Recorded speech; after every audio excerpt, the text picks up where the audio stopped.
हाँ भाई बच्चों, आपके लिए बहुपद पर मैंने एक वीडियो बनाई है जिसमें जो है ये एक्सरसाइज 2.1 को वो किया गया है और जो है इसके थ्योरी और सॉल्यूशन दोनों दिए गए हैं।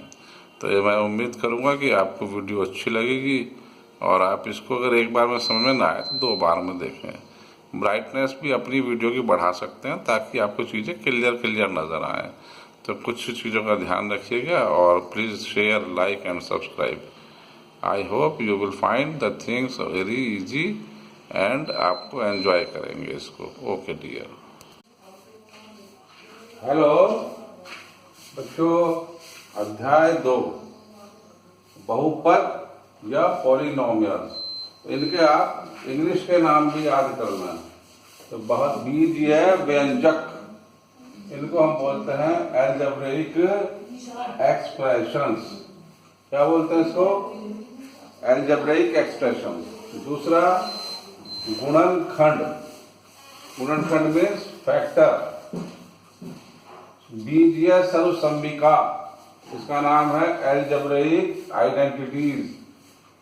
फिर है चर। चर मीन्स वेरिएबल, मान बदलता है। वेरिएबल का मतलब होता है जिसका वैल्यू चेंज हो जाती है या मान बदलता है। जैसे इसको हम लिखते हैं एक्स, वाई, जेड, यूवी और अन्य चीजों से।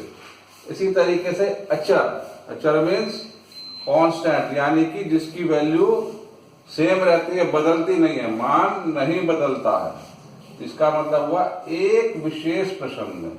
तो जब हम कोई एक क्वेश्चन कर रहे हैं या किसी एक संदर्भ में बात कर रहे हैं तो उसमें उसकी वैल्यू नहीं बदलती, वो फिक्स हो जाती है। इसको हम रिप्रेजेंट करते हैं ए, बी, सी, डी वगैरह से। अब जैसे हमारे पास है वाई, सपोज कीजिए कि वाई जो है 2x या -3x/2 -1/2 into Y 3/7 into Z. तो इस बात को हम कैसे लिख सकते हैं? y = m into x. यहाँ पर m जो है हमारा बदल जाएगा। इस तरीके से हम इनको लिख सकते हैं। या जैसे ये है y = 7x + 3 या -4x + 9। तो इस बात को हम कैसे लिख सकते हैं? y = mx + c। यहाँ पे दो ये अचर है, m और c अचर है और x जो है हमारा चर है। तो इस बात को हम इस तरीके से भी लिख सकते हैं जिसमें हमारी वैल्यू कांस्टेंट और वेरिएबल दो अलग अलग चीजें हैं, उनसे हम कोई इक्वेशन या समीकरण बनाते हैं। इसको हम बीजीय व्यंजक बोलते हैं। देखो बच्चों, हमारे पास एक लाइन है, रेखा L1। इसकी लंबाई x है, क्योंकि हमने लाइन अपनी L1 बना दी। इस लाइन L1 को हमने x लंबाई का लिया। फिर हमने लिखा वर्ग। वर्ग मीन्स स्क्वायर। तो इस लाइन से अगर हम कोई स्क्वायर बनाए तो इस तरीके का एक स्क्वायर हमारे पास x लंबाई का आ जाएगा। ठीक है ना? उसके बाद उसकी परिमाप कितनी हो जाएगी? Perimeter P1। तो P1 हो गया x + x + x + 4x। ना इसका क्षेत्रफल कितना हो गया? Area A1 = x × x = x²।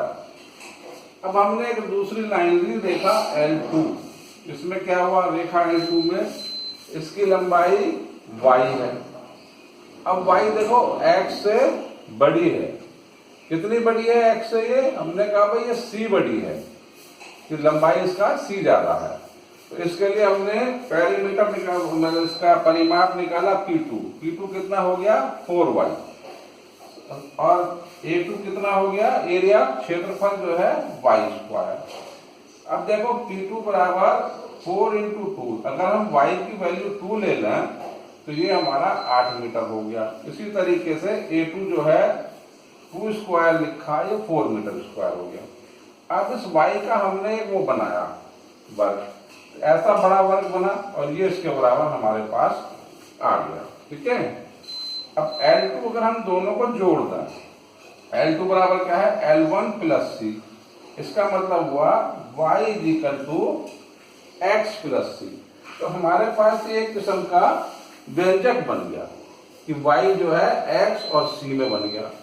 अब इसको हम इस तरीके से भी कुछ कर सकते हैं, जैसे हमने कहा टोटल लंबाई दोनों लाइनों की लंबाई L1 प्लस L2, तो L is equal to x plus Y या x plus C 2x plus सी।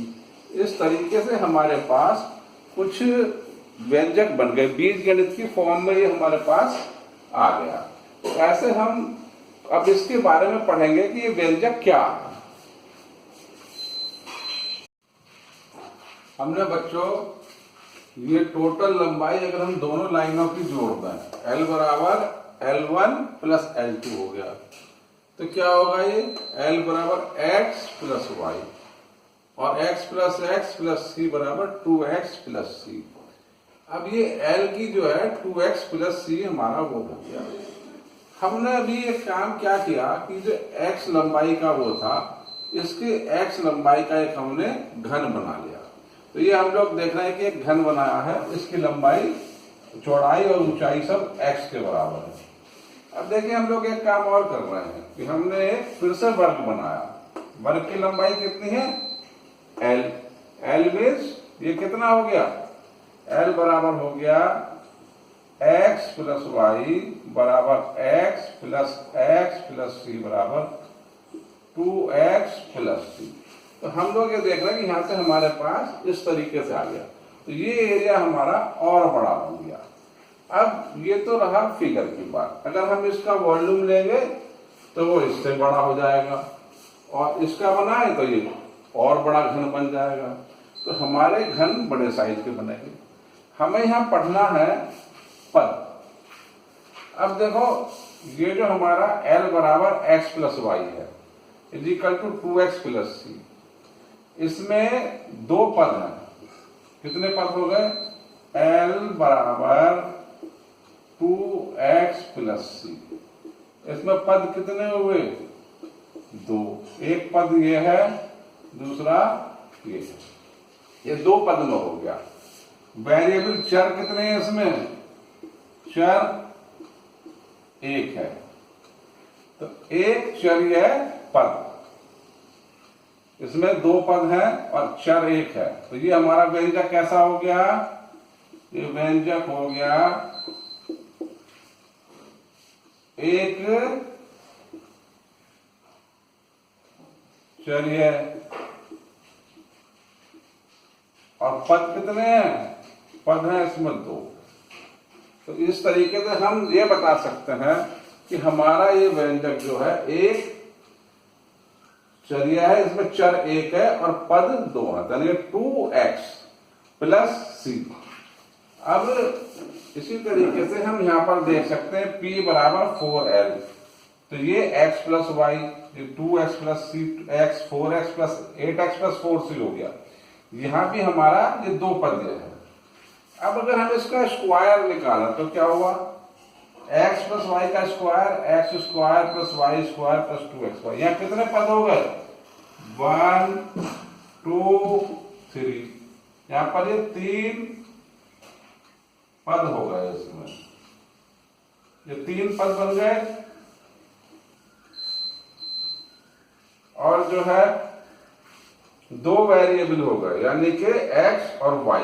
वेरिएबल चर कितने हो गए इसमें, दो, x और y, ये दो चर हो गए और 3 पद हो गए। इस तरीके से हम ये उसको देखेंगे कि भाई कितने पद हैं और कितने चर हैं। देखो बच्चों, आयतन को इंग्लिश में बोलते हैं वॉल्यूम। तो हमारे पास जो लाइन वो थी x लाइन के लिए, अगर हम उससे बनाया तो v1 वॉल्यूम हो गया, v1 बराबर x इंटू एक्स बराबर x की घात 3, यानी कि x की पावर 3। इसी तरीके से v2 is equal to y की पावर 3 या x प्लस सी की पावर 3 हो गया ये। अब देखो इसको अगर हम फैला देंगे, फैलाओगे तो x cube plus 3c x square plus 3c square x plus c cube, ये हमारे पास 4 पद में आ गया। कितने पद बन गए इसमें? 4 पद। इसको हम एक स्टैंडर्ड फॉर्म होती है उसमें लिख दिया। इसको क्या लिखा? ax3, इसे लिखा bx², इसे cx plus d।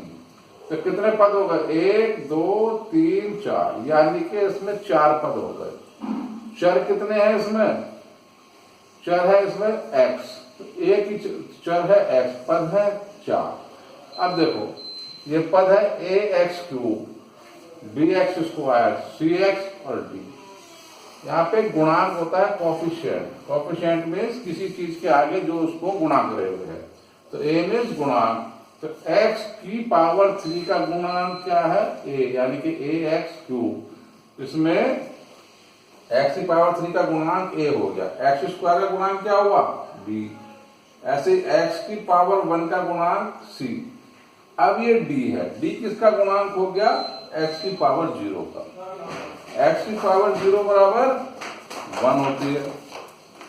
d is equal to d into 1 is equal to d into X की पावर 0। तो ये हम यहाँ से x की पावर 0 जो है 1 होती है, और इसका हम यहाँ पे इस्तेमाल कर रहे हैं कि उसको पद की संख्या बनाने के लिए। अचर बहुपद। अचर बहुपद मीन्स कि जो हमारे प्राकृत संख्याएं हैं या कोई संख्या है जैसे 2, -5, 7 या 0, इसी तरीके से शून्य बहुपद, जब शून्य उसका वो हो तो ये हमारा शून्य बहुपद होगा। चर, चर मीन्स जो वेरिएबल है या बदलने वाली चीज जो टर्म है वो है x। तो हम किसी उसको px ऐसे लिख सकते हैं, 9x की पावर 4 -5x2 + 7। इसी तरीके से अगर y चर हुआ तो ये फंक्शन हम y की फॉर्म में लिख सकते हैं। एक पदी का मतलब हुआ सिर्फ एक ही पद, जैसे 2x या -3y, इस तरीके से। द्विपद मीन्स 2x + 1, 2x² + x, यानी कि इसमें 2 पद हैं। ट्राइनोमियल मीन्स इसमें 3 पद होंगे। तो ट्राइनोमियल में हमारे पास x³ + 5x² + 4x, इस तरीके से हमारे पास 3 टर्म हो गए। अब यदि हमको n पदी लिखनी हो तो हम इसको इस तरीके से लिखेंगे। ये आप लिखा हुआ देख सकते हैं।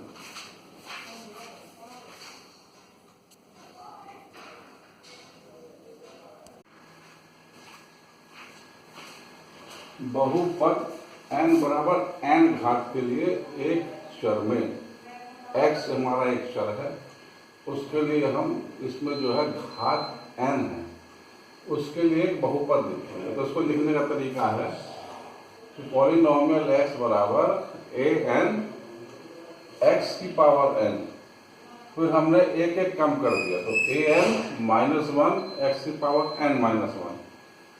इस तरीके से करके इसको हमने लास्ट में a1x + a0 x की पावर 0 हो गया।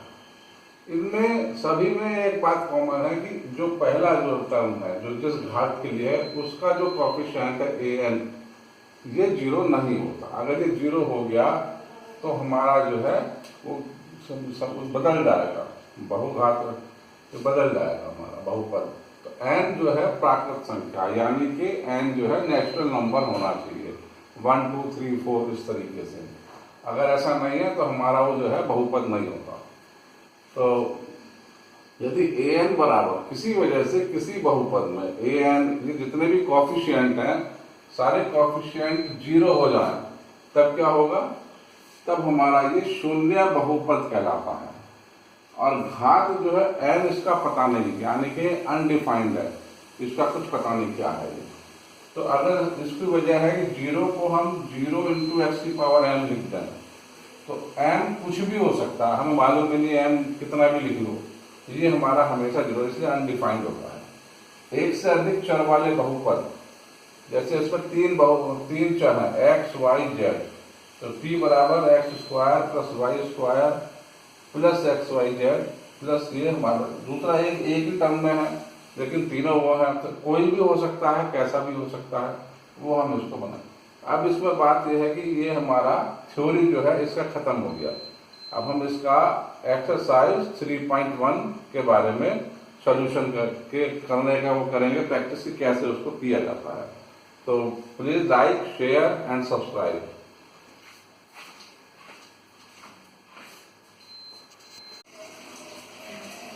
अध्याय 2.1 क्वेश्चन नंबर 1, एक चरीय बहुपद ज्ञात करें। यानी कि वो बहुपद जिसमें चर एक ही हो। यहाँ पर हमारे पास x² x है, तो इसमें x एक चर है, इसलिए ये जो है हमारा एक बहुपद हो गया एक चर में। इसी तरीके से y² में y² प्लस √2, तो y जो है इसमें भी एक चर है। यहाँ पर 3√t, तो t की पावर हाफ हो गई, इधर t की पावर 1 है, तो t की पावर हाफ मीन्स ये प्राकृत संख्या नहीं है, तो ये नहीं होगा। इसमें क्या हुआ, इसमें ये y की पावर माइनस में आ गई, तो घात निगेटिव है तो नहीं होगा। यहाँ पर इसमें 3 चर हैं, तो ये भी नहीं है, इसलिए हमारा ये नहीं में इसका जवाब आ गया। इस तरीके से हम इनको बता सकते हैं, लेकिन वह हमारा होल नंबर होना चाहिए W। ये जो है 0 से लेके 1 2 3 ये नंबर होने चाहिए, जिससे कि हमारा वो जो है ये पॉलिनोमियल बने।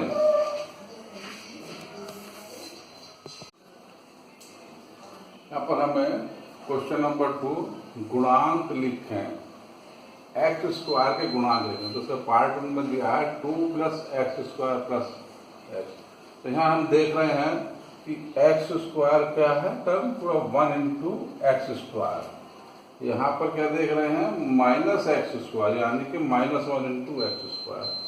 तो ये जो इसका जो गुणांक हो गया 1 हो गया, और इसका ये -1 हो गया।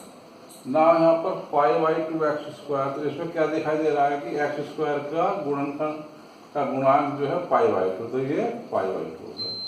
इस सवाल में हम देख रहे हैं कि √2x - 1 x² का टर्म नहीं है, तो इसको हमने क्या लिखा, 0 × x²।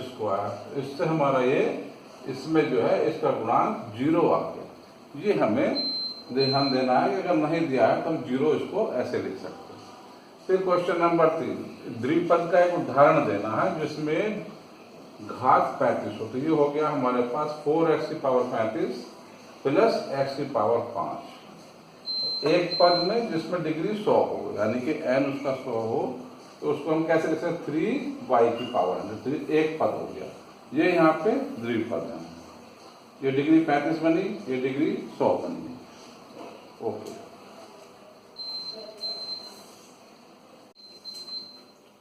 क्वेश्चन नंबर 4 घात लिखें।